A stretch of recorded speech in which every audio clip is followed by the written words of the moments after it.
Hola, de nuevo, bienvenidos a una clase más, la última de la semana. Continuando ahora con el tema de las ecuaciones de los fluidos en un marco de referencia no inercial, vamos a tratar de visualizar un poco cuál es el efecto de la fuerza de Coriolis únicamente. La fuerza, o sea, de las dos fuerzas ficticias que entran en juego debido a que estamos en un marco de referencia no inercial, es decir, la fuerza de Coriolis y la fuerza centrífuga, con la que más familiarizados estamos es con la fuerza centrífuga, ¿no? Porque la hemos visto en otros escenarios, incluso se estudia en el movimiento circular uniforme y es algo que incluso pues hemos experimentado, por ejemplo, al ir en un automóvil, una carretera, tomar una curva a cierta velocidad, pues uno siente ese efecto que trata de empujarlo a uno como que afuera de la dirección de la curva que uno está tomando. Entonces no vamos a tomarnos tiempo de hacer esto para la fuerza centrífuga, aunque pues está explicado en una parte en el libro. Lo que vamos a hacer es hacer lo mismo con la fuerza de Coriolis. Entonces para esto lo que vamos a hacer es lo siguiente. Vamos a tratar de aislar la fuerza de Coriolis de manera un tanto artificial e ideal. No, vamos a despreciar varios efectos.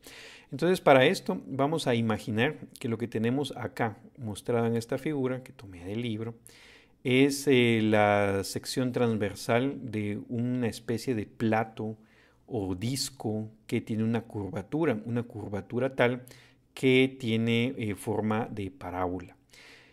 Entonces, el objetivo de hacer esto es que cuando uno hace un diagrama de cuerpo libre acá, pues uno puede hacer que si la curvatura de la superficie es parabólica, se puede cancelar perfectamente la componente de la fuerza que sería paralela a el punto de contacto con la fuerza centrífuga.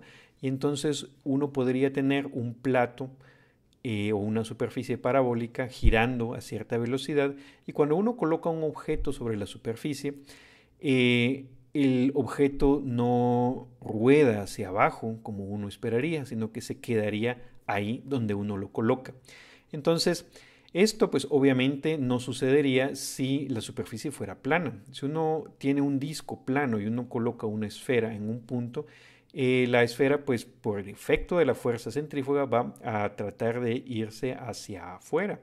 Entonces la curvatura lo que hace es cancelar el efecto de la fuerza centrífuga con pues la componente del peso en esa dirección. Además vamos a considerar que no hay fricción y de tal manera que la única fuerza que entra es la fuerza de Coriolis. Entonces recordemos que las ecuaciones que habíamos deducido en la clase anterior eran estas que están acá, ¿no? Con todos estos términos.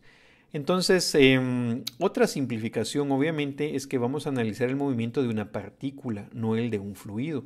Entonces, si nosotros utilizamos estas ecuaciones que son más generales para analizar el movimiento de una partícula, es algo así como que el fluido se reduce a ser una partícula y cuando uno considera partículas, pues la presión no existe. Entonces, con esa justificación uno puede cancelar el término de gradiente de presión. O bien, visto de otra manera, ¿verdad? En lugar de utilizar esta ecuación para analizar el movimiento de una partícula, podríamos haber hecho la transformación de aceleración de inercial al sistema que rota en la segunda ley de Newton, ¿no? Eso pues nos hubiera dado el mismo resultado sin tener que analizar esto como si fuera un fluido.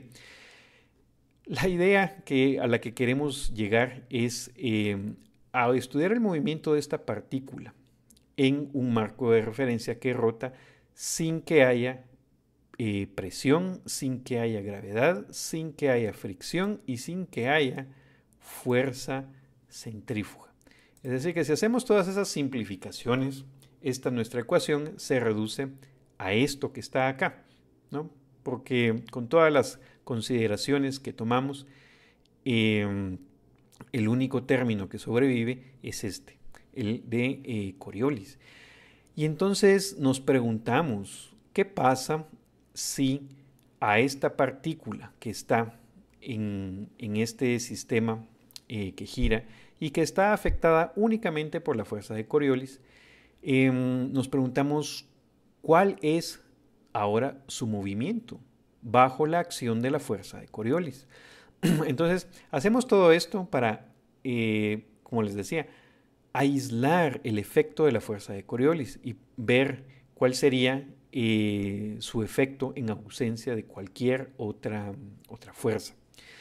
Entonces, la ecuación original pues se reduce a esto que está aquí abajo. ¿Qué necesitamos considerar para resolver esta ecuación? Bueno, necesitamos definir algunas cantidades. En primer lugar, si la velocidad angular con la que esto está girando no es muy grande, digamos, es una velocidad angular pequeña, pues esta parábola no va a tener mucha curvatura, va a ser ligeramente diferente de un plano. Entonces uno puede colocar en la superficie que tenemos acá un sistema de coordenadas cartesianas con dos ejes X y Y. Y en ese sistema de coordenadas vamos a considerar esta velocidad de rotación. Entonces esta velocidad de rotación, perdón, no de rotación, esta velocidad en el sistema que rota, pues va a ser la velocidad de la partícula que vamos a dejar moverse en esta superficie. Entonces solo necesitamos considerar dos componentes, la componente en X, que es U, y la componente en Y, que es B. No va a haber movimiento en la componente Z. Entonces nos restringimos al movimiento en este plano ligeramente curvado. La velocidad angular, como habíamos dicho, en forma de vector denota la dirección, denota el eje de rotación, y la magnitud, pues la misma cantidad de movimiento o de velocidad angular. Entonces, según la ecuación que tenemos acá, necesitamos hacer este producto cruz. Bueno, entonces ya que definimos estas dos cantidades, a la hora de hacer el producto cruz nos queda lo siguiente. Entonces esta primera línea es la ecuación que teníamos en la diapositiva anterior. Escrito en componentes, estos dos vectores nos queda así. Y entonces pues hacemos la expansión del producto cruz y nos quedan estas componentes. Queda una componente en X, en Y y en Z queda 0. También para simplificar un poquito, noten que esta D, que habíamos dicho que denota derivada total, que en el caso de un fluido se expande como derivada parcial más el término de advección. Bueno, como no es un fluido, solo es una partícula, la derivada material pues se reduce únicamente a la derivada de la velocidad respecto del tiempo y pues no hay otras cantidades que considerar, porque como es una partícula, la partícula va a tener una velocidad que solo depende del tiempo y no de la posición. Entonces, con ese razonamiento, pues reducimos esta derivada material a decir derivada de la velocidad respecto del tiempo.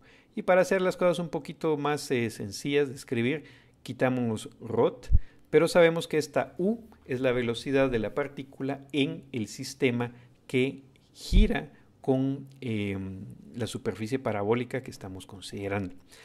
Entonces, esto que tenemos acá en realidad es un sistema de dos ecuaciones diferenciales, una para cada componente. Entonces, para la componente en X de este vector, ¿no? La componente en X, como vemos acá, es U. Entonces nos queda derivada de U respecto de t y lo igualamos a la componente en X de este vector. Lo mismo hacemos para la componente en Y, que es B. Y lo igualamos a la componente en Y de este vector. Entonces nos quedan estas dos ecuaciones que vemos acá. Entonces esto se resuelve como un sistema de ecuaciones diferenciales acoplado, ¿no? Porque vemos que la derivada de U depende de B y la derivada de B depende de U. Es decir, no podemos resolver cada ecuación por separado. Entonces acá solo vamos a esbozar un poco el procedimiento para resolver la ecuación. Entonces, este sistema de dos ecuaciones que vuelvo a copiar acá se resuelve de la siguiente manera. Tomamos la primera ecuación, esta que está acá, y la derivamos de nuevo respecto del tiempo. Entonces nos queda segunda derivada de u y nos queda derivada de b respecto del tiempo. Y entonces de acá uno puede despejar la derivada de b. Entonces, si esa derivada nos queda de esta manera, ¿no? Solo pasamos a dividir 2 omega. Ahora lo que hacemos es sustituir esta derivada que acabamos de encontrar de la primera ecuación en la segunda ecuación, en esta segunda ecuación del sistema. Entonces, cuando nosotros quitamos esta derivada acá y sustituimos este término que queda acá, pues resulta que eliminamos la variable b de esta segunda ecuación y nos queda todo en términos de u. Lo único es que ahora queda una ecuación diferencial de segundo orden, pero ya no está acoplada.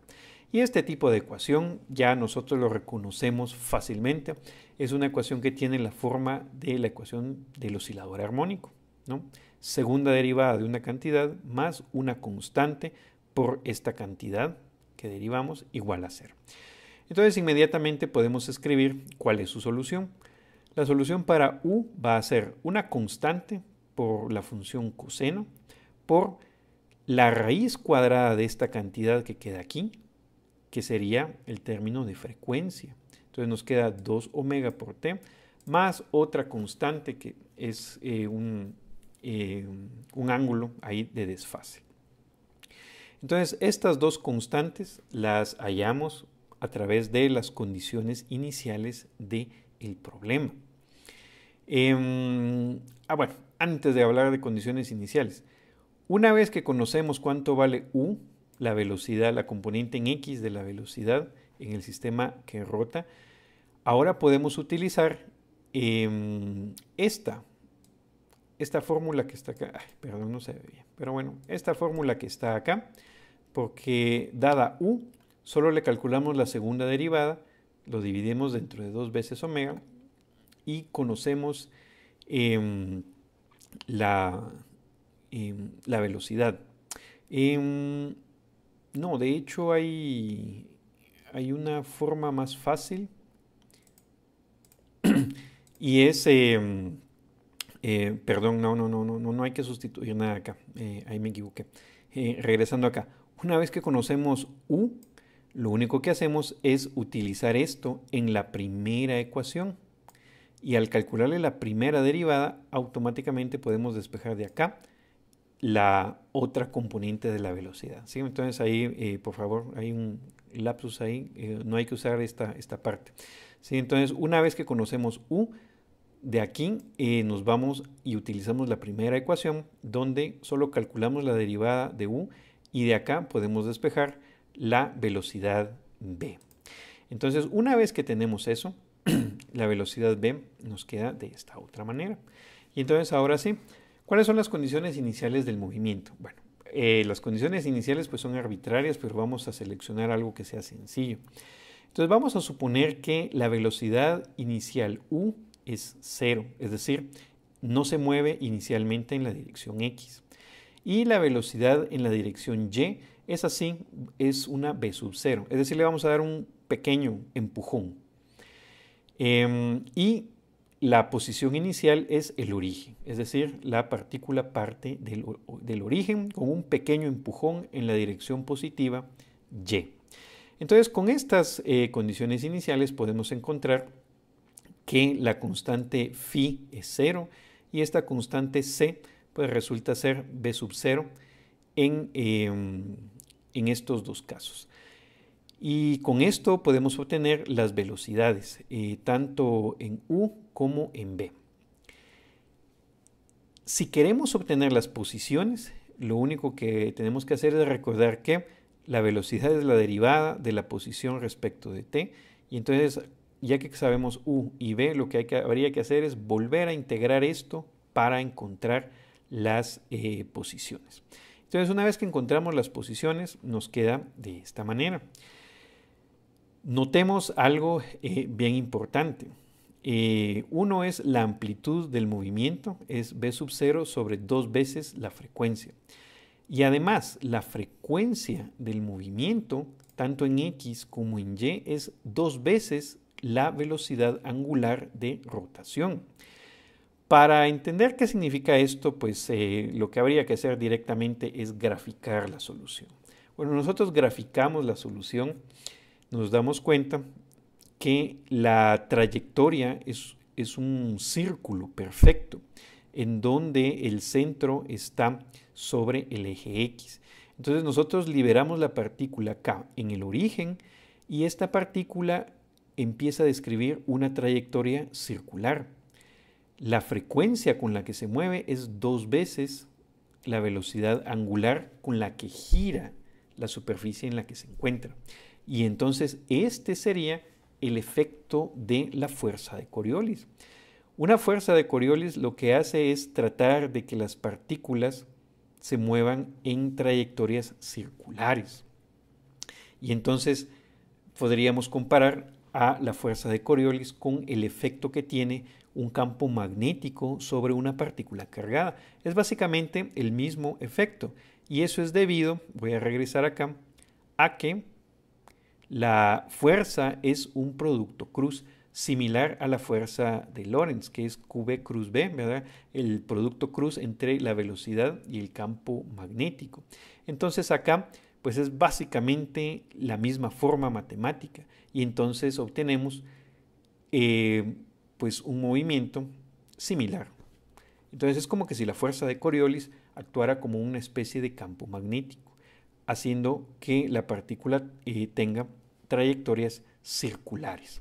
Entonces, este es el movimiento que vería un observador que está sobre la superficie que gira.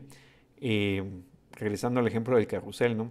Si pudiéramos hacer nosotros esto en un carrusel, este sería el movimiento para una persona que está parada sobre la plataforma y ve a una partícula moverse de esta manera.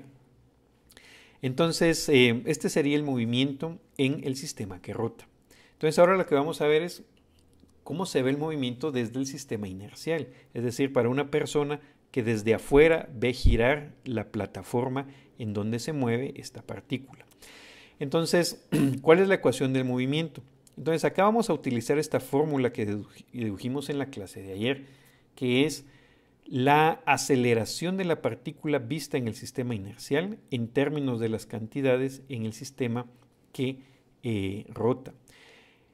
Nosotros planteamos la ecuación de movimiento en el sistema que rota y dijimos que era esta que está acá.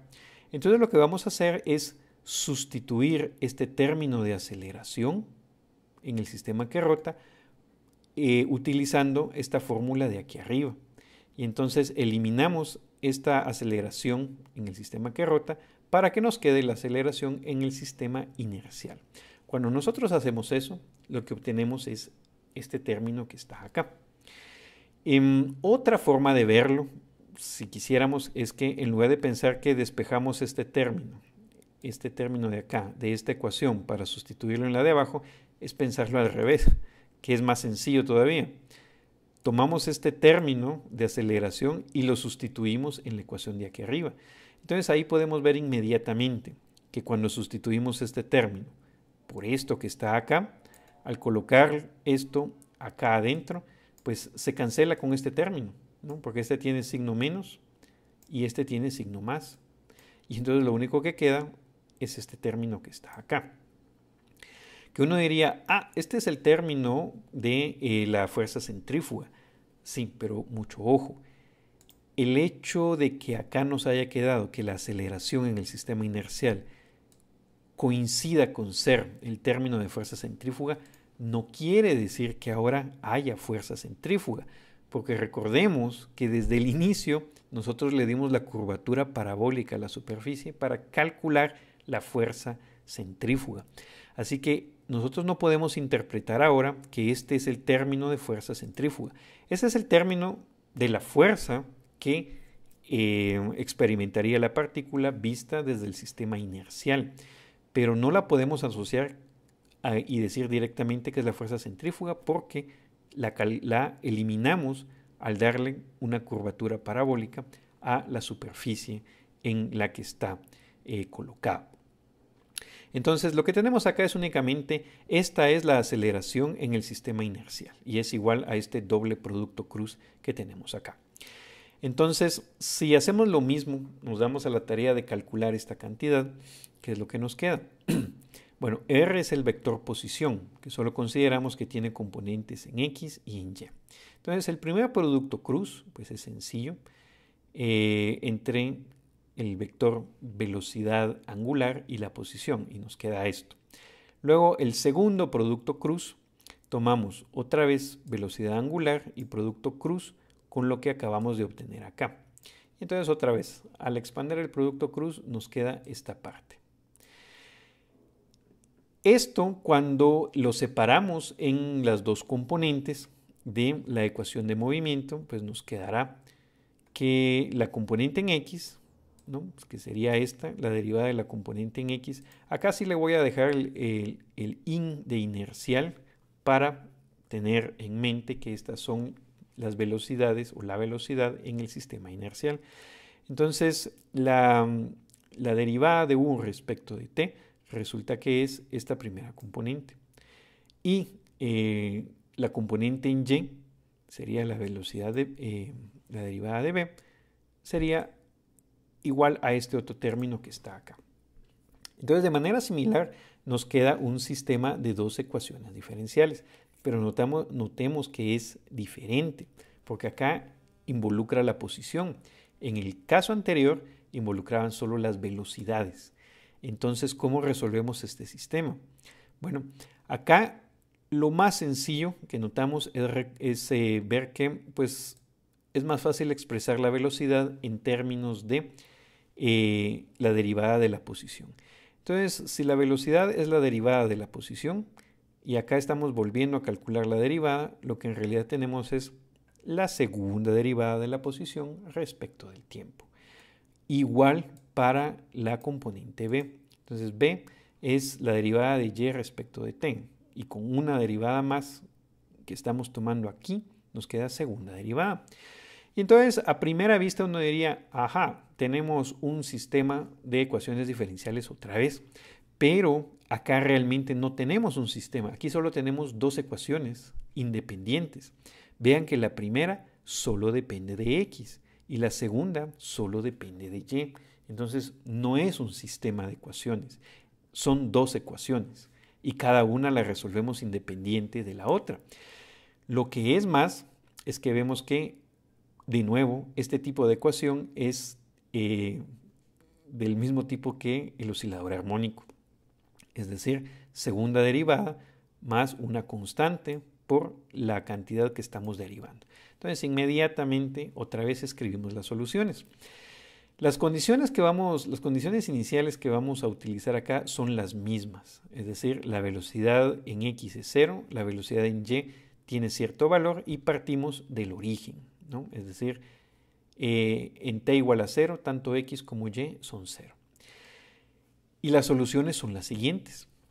Para la componente en X, resulta que para cualquier instante de tiempo la velocidad es 0 y para cualquier instante de tiempo también la posición es 0.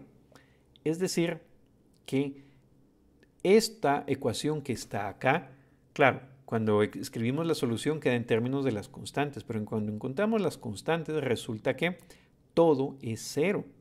Mientras que para la componente en Y, ahí sí tenemos cierta velocidad y cierta posición también.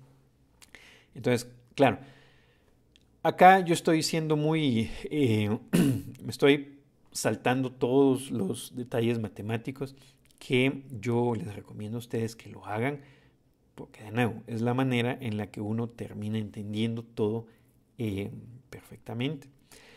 Entonces, ¿qué tipo de movimiento es este? Si nosotros lo comparamos con la solución que habíamos encontrado antes en el sistema que rota, estas dos ecuaciones representan una trayectoria circular. ¿Qué representa esto que está acá? Acá tenemos X y acá tenemos Y. Bueno, si x es 0 en cualquier instante de tiempo, quiere decir que no hay movimiento en x. Mientras que en y nosotros tenemos un movimiento oscilatorio con una amplitud que es b sub 0 sobre omega y una velocidad angular o una frecuencia que es omega. Y entonces veamos que esto es únicamente un movimiento oscilatorio en la dirección y, es decir, solo va de arriba hacia abajo en una dirección. Y ese es el movimiento que vería alguien que ve el disco girar con una cierta velocidad. Y como no hay fricción, recordemos, no hay fricción, pues este objeto se desliza sobre la superficie y se mueve únicamente en la dirección y, de arriba hacia abajo. Pero una persona inmersa en esa superficie que rota, lo que ve es este movimiento circular. Entonces, conciliar estos dos movimientos no es del todo intuitivo. Requiere pensar en esto un poquito e imaginarse a esta persona viendo un movimiento circular, pero desde una superficie que está girando. Entonces, para complementar esta clase y terminar de visualizar qué es lo que está sucediendo, yo les voy a mandar un video que es muy ilustrativo sobre cuál es el efecto de la fuerza de Coriolis. Y entonces lo que es intuitivo acá es que, claro, si no hay fricción en la superficie y esta partícula se mueve libremente, pues es lo mismo que si la superficie estuviera fija, es decir, sin movimiento. Y nosotros dejamos caer una pequeña esfera en una superficie parabólica, pues lo que va a suceder es que su movimiento es rectilíneo y únicamente sube y baja según la curvatura del disco. Y ¿verdad? Ahí no hay, pensaría yo, ningún problema para visualizar ese movimiento. Pero en el momento en el que el disco empieza a girar, y si nosotros seguimos viendo que esta pequeña esfera oscila de arriba hacia abajo o de un lado hacia otro, ahora el movimiento adquiere una forma circular para alguien que lo ve desde ese sistema que rota. Entonces voy a complementar esta clase también subiendo a Google Classroom este video y el objetivo de esto era tratar de visualizar cuál es el efecto de la fuerza de Coriolis. Entonces la fuerza de Coriolis, para tener una idea en mente, funciona más o menos de la misma forma que la fuerza de Lorentz ocasionada por un campo magnético. Lo que va a tratar de hacer es que una partícula adquiera una trayectoria circular. Entonces, con esto en mente, lo vamos a tratar de utilizar para describir. Vamos a llevarnos esto ahora a la superficie de una esfera y vamos a tratar de describir allí cómo se mueve el viento bajo la influencia de la fuerza de Coriolis. Entonces, vamos a quedarnos hoy acá y continuamos en la siguiente clase.